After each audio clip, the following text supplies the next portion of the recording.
The International Computer Driving License, ECDL, concept is a global computer literacy initiative brought about to increase the level of knowledge about information technology and develop the level of competence in using personal computers and common computer applications for everyone, giving them computer skills for life.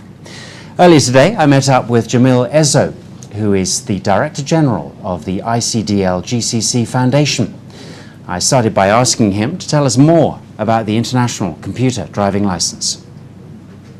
We are the regional arm of the ECDL Foundation, the European Computer Driving License Foundation, which is an initiative funded by the EU Commission to further digital literacy for all within the economies of the European Union Commission countries. And UNESCO saw that this program has a great value to the socio-economic growth, so they introduced it to the Arab region in partnership with several governments, and then the program grew exponentially here, and it became a requirement and part of the education system and part of the government employee development program. The program basically is a basic computer literacy, and the certification is an evidence of the person's ability to use essential computer applications. And this certification is accepted by universities, by employers, and organizations around the world. So it's quite a hip name, having driving license for a sort of a certificate. Absolutely. I mean, the driving license or driving is a responsibility, and driving a car is a responsibility, and when you operate a computer is a responsibility. So our program does not only teaches people how to use the common applications, but also it teaches the ethical use of computers. So for example, we teach people how to protect themselves from viruses, how to take care of their children when they're using internet. So cyber safety is an essential part of our program. Recycling, that's also using the computer responsibly. And we teach people on the social gadgets that you see nowadays, like the PDAs and the digital cameras.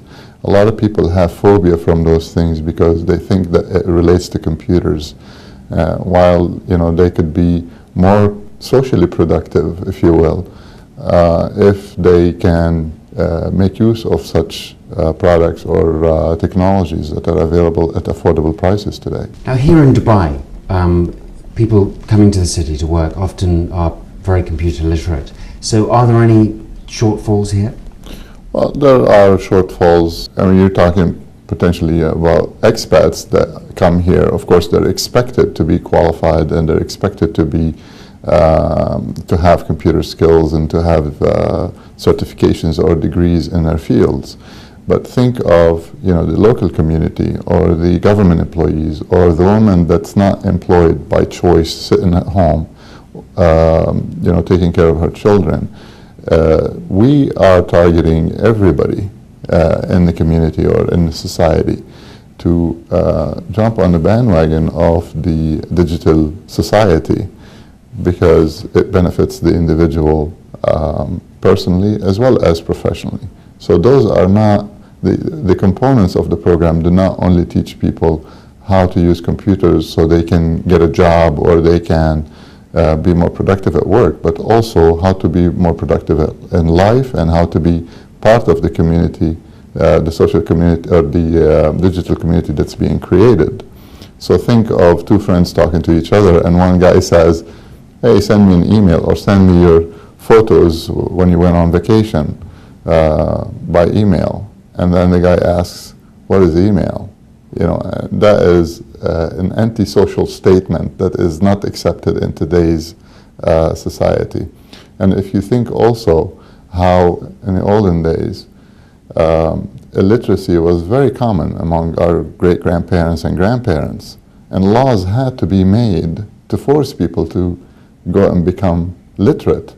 Today there are laws that are being made so the government employee or the student in school have to get computer literacy so they can operate and they can deliver what it is they deliver in life. Now there's a recent report where in Europe a lot of the older generation are taking up computers and going online for the first time on the internet, particularly people in their 60s and 70s. How is that, is that the case here in the Middle East? Well, I mean, we are still lagging behind in some areas, but there are, I mean, I have to credit, some of the policymakers in this region. They have really taken some serious initiatives. Some of the royals have funded programs personally to ensure that people are digitally literate.